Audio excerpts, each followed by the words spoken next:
बहन जी की चुप्पी, ठीक है, बहन जी को ग्राउंड पे ना आना,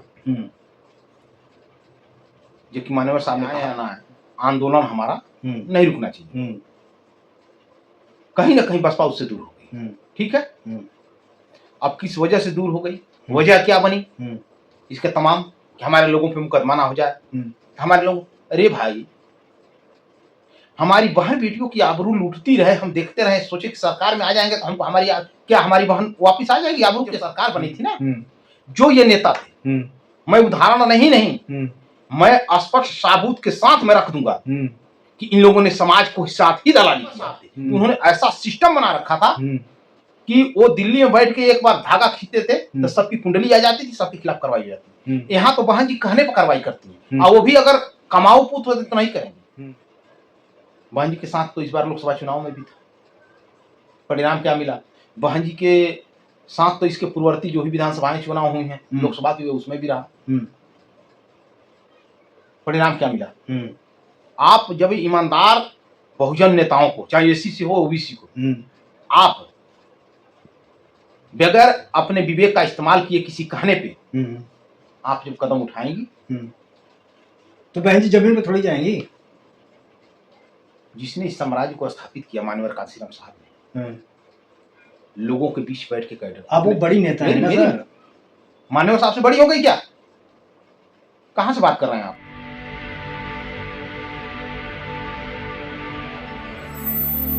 मैं मेवालाल और आप देख रहे हैं बहुजन समय।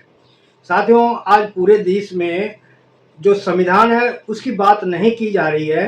लोग अपने हिसाब से, अपने तरीके से समाज को जागृत कर रहे हैं, उनको भ्रमित कर रहे हैं और उनको अपने पाले में लाने का कोशिश किया जा रहा है। जो बहुजन महापुरुष हैं उनके इतिहास को दबाया जा रहा है। आज का युवा पीढ़ी वो जो महापुरुष का विरासत है उसको कैसे, हमारे बहुजन युवा हैं कैसे उसको जीवित रख सकते हैं। और जो देश में अंधविश्वास पाखंड फैलाया जा रहा है, बड़े जोर शोर से फैलाया जा रहा है, इसको समझने के लिए हमारे साथ प्रमोद भारती जी हैं। ये सोशल एक्टिविस्ट हैं और चुनाव भी लड़ चुके हैं। इनसे समझूंगा, जानूंगा कि आखिर जो समाज में ये एक तरह से भय पैदा किया जा रहा है, लोगों को अंधविश्वासी बनाया जा रहा है, क्या संविधान यही कहता है, इससे समझूंगा। अगर मुसलमान से शादी करते हैं तो कोई दिक्कत नहीं हुई। अभी एक मोनालिसा जो प्रयागराज की एकदम वायरल गर्ल थी, उसने एक मुसलमान से शादी कर लिया। बहुत वंडर हो रहा है कि वो कौन सा जिहाद हो गया, कौन सा क्या हो गया, लव जिहाद हो गया, ये सब भ्रमित फैला रहा है। उसको पीड़ित किया जा रहा है और रो रही है कि हमको फंसाया जा रहा है, हमको धमकाया जा रहा है। तो कैसे देखते हैं कि क्या ये जो इंटरकास्ट शादी है केवल अगड़े के लिए अधिकार मिला, जो दलित करें, ओबीसी करें, ये लव जिहाद हो जाता है। एक चीज बताएं, आरएसएस के प्रवीण तुगड़िया हो गए, आडवाणी जी हो गए, इधर देखो, मीला मातुरकर हो गई, तमाम ऐसे नाम हैं जिन लोगों ने मुस्लिमों घर में शादी की। उस पर कमेंट नहीं आया। कमेंट किस पर आया, मोनालिसा पर। जिस तरह से उत्तम नगर दिल्ली में एक अनुसूचित का बेटा मारा गया, कारण जो भी हो, जिसने मारा वो अपराधी है, उसको सजा होनी चाहिए, हम उसके पक्षधर नहीं है, ठीक है ना। वहीं हाथरस में, लखनऊ में और भी तमाम जगहों, अरे पालम में भी हो गया, पालम में भी हो गया, है ना, तमाम जगहों पे एसी ओबीसी के लोग जब मारे जाते हैं, उनके बहन बेटियों के साथ बलात्कार होता है, उनके बहन बेटियों के साथ बलात्कार की जाती है। तो ये जो भी संगठन है, एक भी हिंदू मुस्लिम करने नहीं, एक भी जो है ये नहीं आते हैं कि हिंदू हैं, ठीक है। और कहीं एक मुसलमान के साथ, है ना, कोई गरीब परिवार का बेटा या किसी जाति दुश्मनी या व्यक्तिगत दुश्मनी के साथ जो भी हो, कोई घटना दुर्घटना हो जाती है, तो ये वहां झंडा डंडा लेके पहुंचते। कारण जानते क्या है, ये कुल मिला के ये हमको भेड़ और बकरी समझते हैं और हम इनकी झांसे में आ जाते हैं। ये हमें समझना होगा कि अगर ये उत्तम नगर में जा रहे हैं तो पालमपुर में चले जाए, हाथरस में चले जाए, लखनऊ में चले जाए, तमाम जगह है, वहां ये नहीं जाते। तो अगर वहां नहीं जाते तो अगर यहां आते हैं तो इसका विरोध हमें स्वयं करना होगा, तब जाके ये स्थितियां बदलेंगे। सर वहाँ उत्तम नगर में तो ये कहा जाता कि जो तरुण खटीक था वो अगर कोई कह दे कि वो दलित था एससी था तो वहाँ विरोध हो रहा है, करा कि उसको दलित एससी मत बोलो, हिंदू बोलो। तो क्या हाथरस की लड़की हिंदू नहीं थी? पालमपुर का अभी घटना आपने बताया यादव था, वो हिंदू नहीं है? क्या यूजीसी एक्ट में जो समानता का अधिकार हमारा आया है तो क्या उसमें हिंदू नहीं है? मैं उन्हीं के सवाल पूछ रहा हूँ। तो अगर हिंदू हो तो आओ ना, मेरा समर्थन करो, हमें समानता का अधिकार मिल जाए, हमें बराबर शिक्षा पाए, बराबर तुम्हारे जो एक न्यायपालिका में जस्टिस बन के बैठे, सेंट्रल और स्टेट। तो हिंदू क्यों बनाया जा रहा है? वोट की राजनीति, और ये बीजेपी आरएसएस की चाल है। जी जी। मैं एक की और आपसे समझना चाह रहा हूँ। अब यूपी के थोड़ा आपको ले चलता हूँ। 2027 में जो चुनाव होगा तो एससी एसटी बीजेपी के साथ जाएगा या पीडीए के साथ जाएगा, किधर जाएगा? देखिए, ये चुनाव के समय की बात होगी, है ना, क्या लहर चलेगी, इसलिए कि चुनाव 1 से 2 घंटे में वो होते हैं, ठीक है ना, 12 घंटे पहले इसका कुछ आंकड़ा मिलने लगता है, क्योंकि गोदी मीडिया वाले तो भाई वो अंतर्यामी है, 5 साल पहले ही आंकड़ा लगा देते हैं। हम गोदी मीडिया वाले तो है नहीं, अन्ना मीडिया से जुड़े हैं।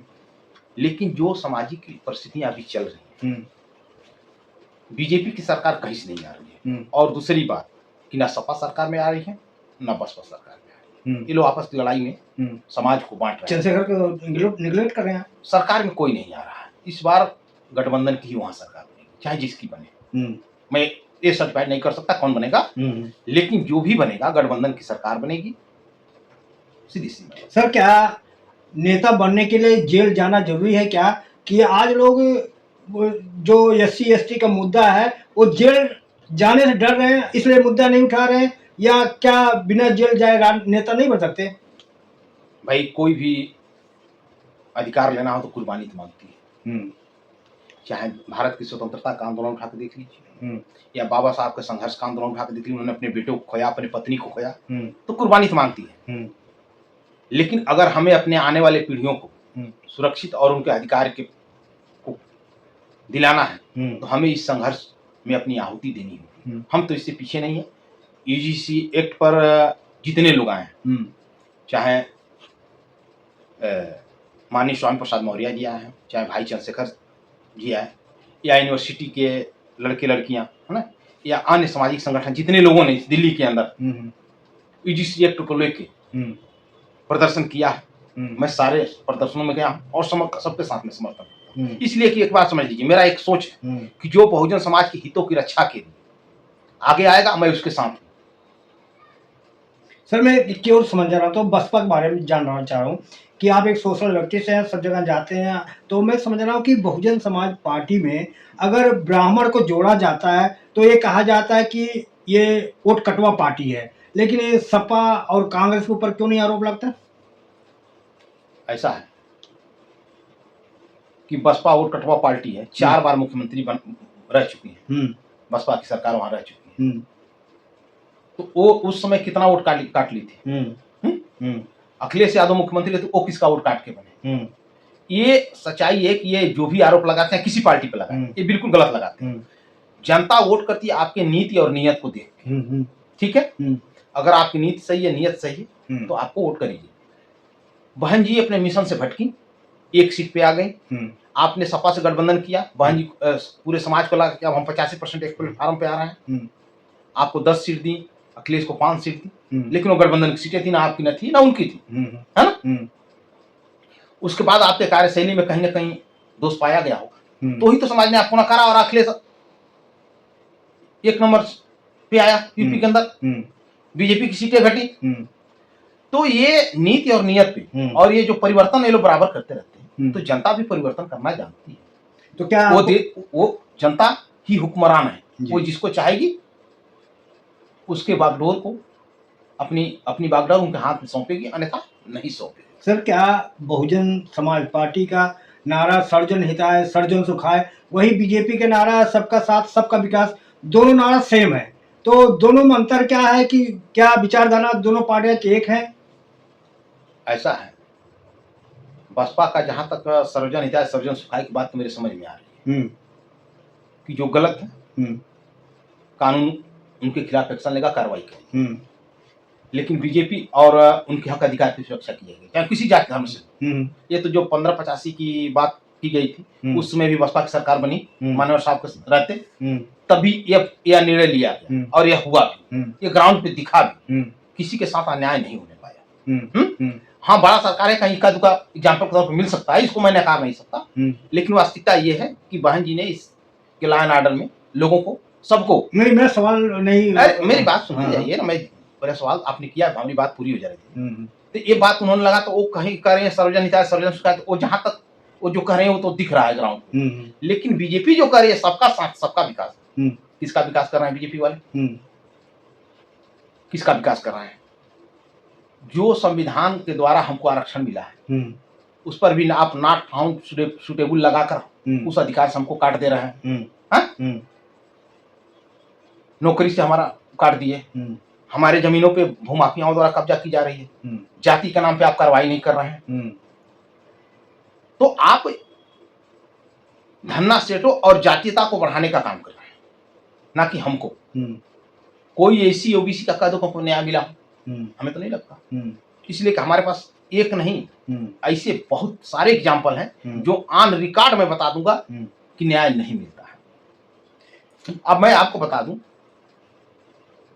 चाहे ये जितने बड़े नेता हैं बीजेपी के, चाहे योगी हो, चाहे बीजेपी के योगी जी हो, मोदी जी हो, अमित शाह हो, या जितने बड़े लीडर हैं, पहले तो इन लोगों का जो एक विधानसभा लोकसभा क्षेत्र है उसका आप एक बार निरीक्षण करिए, उसमें कितने लोगों को समान रूप से अधिकार मिला, कितने समान लोगों को न्याय मिला। उसी में आपको सबका विकास है ना, सबका साथ सबका विकास और सर्वजन हिताय सर्वजन सुखाय की नीतियों में अंतर आपको मालूम हो जाएगा। जी, मैं एक चीज और लग रहा हूँ कि जिस तरह से कहा जा रहा है, आपका निगाह क्या बनता है, बसपा से जो बहुजन जातियां थीं, जैसे ओबीसी जातियां थी, वो छिटक गई हैं, अब केवल जाटो और चमार जात विशेषतर हुआ है। तो छिटकने का कारण क्या है और चिपकने के कारण क्या है, ये दोनों हमारे दर्शकों को समझाइए। दो सवाल है। बहन जी की चुप्पी, ठीक है, बहन जी को ग्राउंड पे ना आना,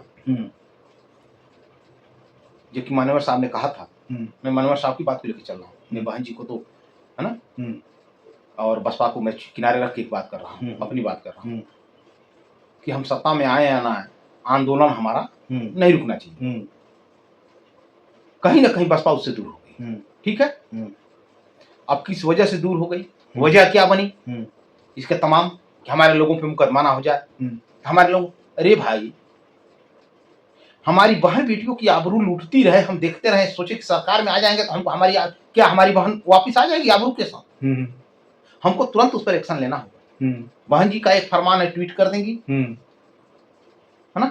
जो इनके स्थानीय नेता हैं वो अपने दलाली में लग जाते हैं, जो ईमानदारी की बात मैं बता रहा हूँ। मैं आपको बता दूं कि बहन जी की जब सरकार बनी थी ना, जो ये नेता थे, मैं उदाहरण नहीं, मैं स्पष्ट साबूत के साथ में रख दूंगा कि इन लोगों ने समाज को साथ ही दलाली किया था, और समाज को बिखरने का कारण भी यही था। यही जब मान्यवर साहब थे, उन्होंने ऐसा सिस्टम बना रखा था कि वो दिल्ली में बैठ के एक बार धागा खींचते थे तो सबकी कुंडली आ जाती थी, सबके खिलाफ कार्रवाई हो जाती थी। यहाँ तो बहन जी कहने पर कार्रवाई करती है, और वो भी अगर कमाऊ पूत होते तो नहीं करेंगे ना। निकमों पर कार्रवाई नहीं होती है, निकमों पर कार्रवाई होती ही नहीं है। एक सवाल और रह गया सर, चमार और जाटो चिपका हुआ है, बहन जी के साथ है। बहन जी के साथ तो इस बार लोकसभा चुनाव में भी था, परिणाम क्या मिला? बहन जी के साथ तो इसके पूर्ववर्ती जो भी विधानसभाएं चुनाव हुई हैं, लोकसभा की, उसमें भी रहा। परिणाम क्या मिला? आप जब ईमानदार बहुजन नेताओं को, चाहे एससी से हो ओबीसी को, आप बगैर अपने विवेक का इस्तेमाल किए किसी कहने पे आप जब कदम उठाएंगी तो बहन जी जमीन पे थोड़ी जाएंगी। जिसने इस साम्राज्य को स्थापित किया, मानवर काशीराम साहब ने, लोगों के बीच बैठ के कह, आप वो बड़ी नेता है ना सर। मानवर साहब से बड़ी हो गई क्या? कहां से बात कर रहे हैं? मानवर साहब से बड़ी हो गई जिस मानवर साहब ने अपना दरवाजा नहीं देखा घर छोड़ने के बाद।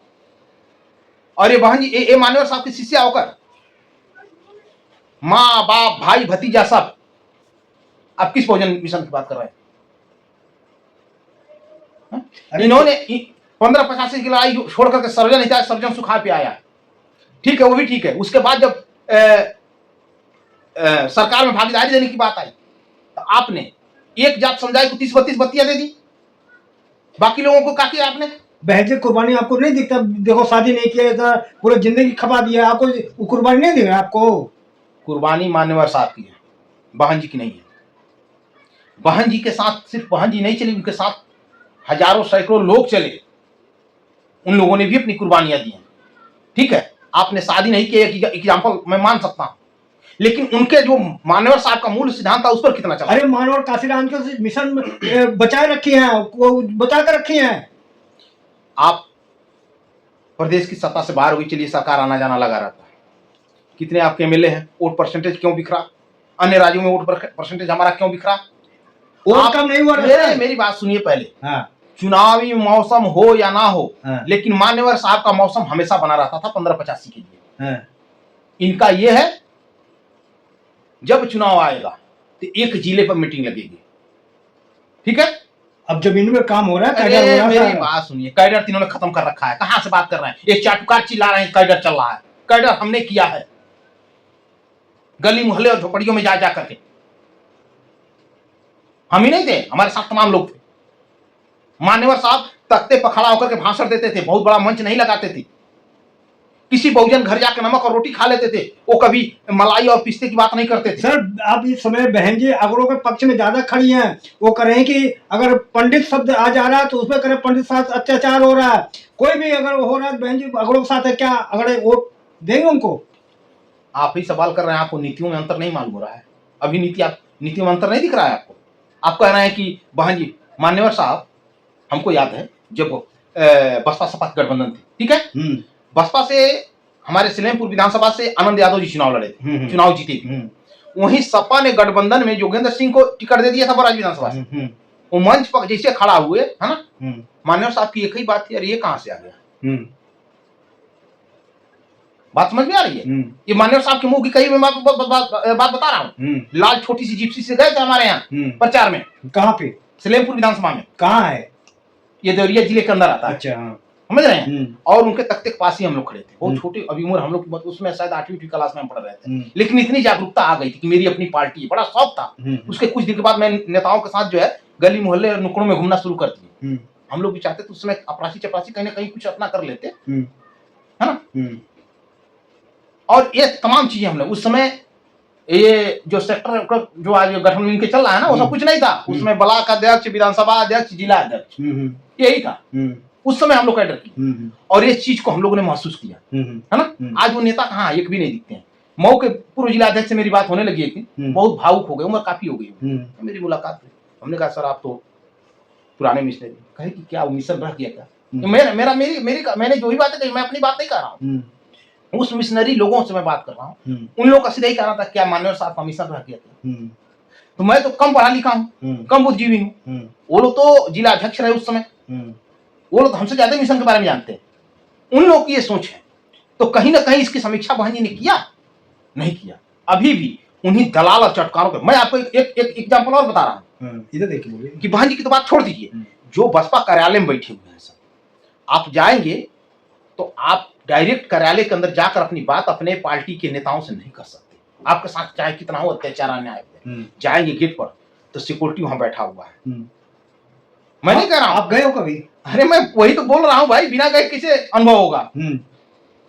अब मैं आपको, आप कही रहे ना, तो मैं खोल भी दे रहा हूं। गोरखपुर बसारतपुर का एक सुधीर कुमार नाम है, ठीक है, सुरक्षित व्यक्ति, सुरक्षित आबादी, और पता नहीं 25-30 साल 40 साल पूर्व से उस जमीन पर वो लोग रह रहे थे। जोगी जी की सरकार आई, उसको तोड़ के फेंक दिया गया। संजोग से मैं लखनऊ से गोरखपुर जा रहा था, हमको बात मालूम हुई, मैं वहां उतरा। बसपा के जिला अध्यक्ष से लेकर तमाम पदाधिकारियों को हमने फोन किया। जैसे ही घटना के बारे में जैसे सुनते थे तुरंत फोन रख देते थे। वो सेक्टर अध्यक्ष रह चुका है बसपा का, जिसकी मैं बात कर रहा हूँ। हमने कहा ये सब नहीं सुनेंगे, ऐसा करो चलो हम लोग चलते हैं प्रदेश कार्यालय लखनऊ, और वहां हम लोग बड़े नेताओं से बात करेंगे, लोग अधिकारियों से बात करेंगे, हो सकता है कुछ हो जाए। जबकि रूल में भी है कि अगर सुरक्षित व्यक्ति 10 साल से अधिक रह गया तो उसको हटा नहीं सकते आप, अगर सुरक्षित आबादी है तो। अनुसूचित आबादी, अनुसूचित व्यक्ति, फिर इनको हटाया कैसे जब 25-30 साल हो गया। हम्म। बिजली बिल है, पानी बिल है, हाउस टैक्स है, सब कुछ उसके पास है। हाँ, ये योगी के विधानसभा क्षेत्र की मैं कहानी बता रहा हूँ और योगी की सरकार की बात बता रहा हूँ और बसपा के समय की।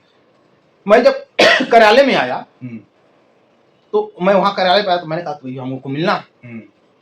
तो कैसे आप अपना नाम एड्रेस बता दे दीजिए, हमने सब बताया उनको। वहां से फोन किए लोग अंदर, लोग आए हैं आपसे मिलने के लिए, तो हमको एंट्री मिली, वो भी हमको पूरी इंक्वायरी हो गई। इंक्वायरी होना चलो ठीक है ना। गए हम लोग वहां पर, गए पेपर रखे, तो उसका सीधा कहना था कि आप कौन हैं। हमने कहा भैया हम भी बहुजन समाज से हैं और हमारे ये समाज के लोग हैं, थोड़ा कम पढ़े लिखे हैं, पूर्व सेक्टर अध्यक्ष भी हैं बसपा के में, इस नाते मुझको आना हुआ। आप चुप रहिए, बोलिएगा मत। हाँ आप लोग बताओ, आप लोग बताओ। जैसे मालूम पड़ा था कोई जज बना हुआ, वो फैसला हमको वही सुनाएगा। ना बैठने के लिए एक बार कहा, ना एक गिलास पानी पिलाया उन पीड़ित लोगों को। मेरी बात छोड़ दीजिए, वो पीड़ित थे ना, वो तुम्हारे पार्टी के सेक्टर अध्यक्ष थे ना। और वो आया और उसी दिन से पार्टी की गतिविधियों से अपने आप को दूर कर लिया। वो थी सुधीर था और उसकी पत्नी, वो क्या था नाम है, गीता रानी। हाँ यही दोनों। मैं यहाँ बैठा हूँ दिल्ली में, आप पूछ लीजिए उनसे जाके कि क्या प्रमोद भारती ने अगर झूठ कहा, अगर झूठ कहा है तो मैं यही अपना, मैं जो कहिएगा मैं चलो सर, आपसे बहुत बड़ी अच्छी बात हुई। लास्ट सवाल आपसे पूछ रहा हूँ कि मानवर काशीराम जी कांग्रेस को घुटने पे ला दिया, तो मानवर काशीराम का आलोचना इसलिए होता है कि ये बीजेपी का खड्यन था, इस आपको कैसे देखते हैं सर? नहीं नहीं, उस समय बीजेपी बहुत दूर दूर तक नहीं थी, ठीक है, ये कांग्रेस का आरोप है। हमारी सुनिए, उस समय सत्ता में कांग्रेस थी, हमारे हक अधिकारों को लूटने का और छिपाने का काम है ना कांग्रेस ने किया था। और मान्यवर साहब ने जब कैडर चलाया है ना, तो हमारे सारे लोग कांग्रेस से ही जुड़े हुए थे, माई बाप मानते थे, एसी ओबीसी माइनॉरिटी सारे लोग। लेकिन जब उन लोगों को कैडर चलाया, उन लोगों को पता चला कि हमारा हक अधिकार तो यही चुरा के खा रही है, कांग्रेस खा रही है, इसी में खा रही है, तो वो लोग उससे जब हटे तो कांग्रेस धड़ाम से नीचे आई और बसपा और चाहे अन्य जो भी पार्टियां थी एसी ओबीसी की, वो ग्रोथ की, ऊपर बढ़ी। तो भाई अब जो चाहे जिस तरह से भी सजा के रखा हुआ है, आज जिसका है वो जान गया कि ये तो मेरा ही है, जो इस सजा के रखा हुआ है वो अपना ले लेके जाना शुरू कर दिया, उसका घर खाली होगा। क्या तो स्वाभाविक है। क्या मानवर काशीराम का बीजेपी से लगाव था क्या?